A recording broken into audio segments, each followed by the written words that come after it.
10 лица починаа во клиничката болница во Тетово како последица од компликации на COVID-19 во изминатите 24 часа, сметајќи го периодот од вчера во 7 часот до ова утро во 7 часот, според лекарските извештаи. Координаторот на COVID центарот доктор Гзим Нуредини информира дека пациентите имале претходни хронични заболувања, а дел од нив дошле во лоша здравствена состојба. Покрај големиот број смртни случаи продолжува и растечкиот тренд на хоспитализација. Некои пациенти ни дошле во лоша хемодинамска состојба, така да едната од 84 година само при прием било констатирано смртта.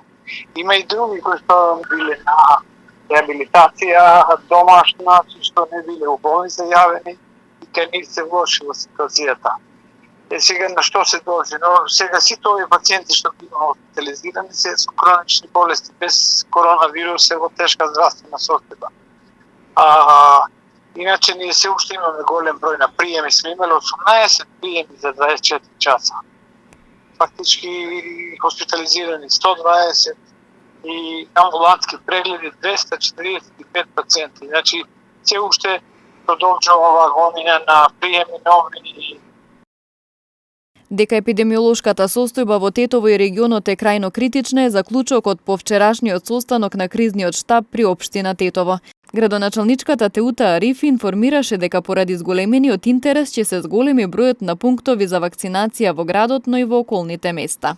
Во однос на вакцинацијата, во последните 2 недели, значително е зголемен бројот на вакцинирани и се движи од 1500 до 1800 дневно, кои ја примиле првата доза, а вакцинацијата достигнува и до 2300 дневни дози. Бројка која наметнува зголемување на капацитетот, односно зголемување на пунктовите за вакцинација во општина Тетово. Кризниот штаб побара зголемување на бројот на пунктови за вакцинација, како и нивна дисперзија во околните општини, како што се Боговиње, Теарце, Брвеница, Желино и Југуновце, со цел да се овозможи поголем број граѓани брзо и ефикасно да се вакцинираат, со цел да се избегнат редици и собири на постоечките точки за вакцинација во градот.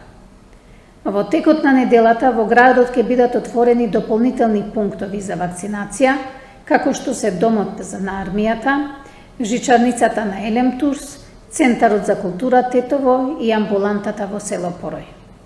Исто така побаравме некои од новите пунктови за вакцинација да работат во 3 смени, почнувајќи од 7 часот до полноќ, со цел што повеќе луѓе да дојдат и да се вакцинираат. Освен граѓаните да се вакцинираат, надлежните и со апел да ги почитуваат мерките за заштита од ширење на заразата, затоа што бројот на ново заразени во Тетовскиот регион постојано расте.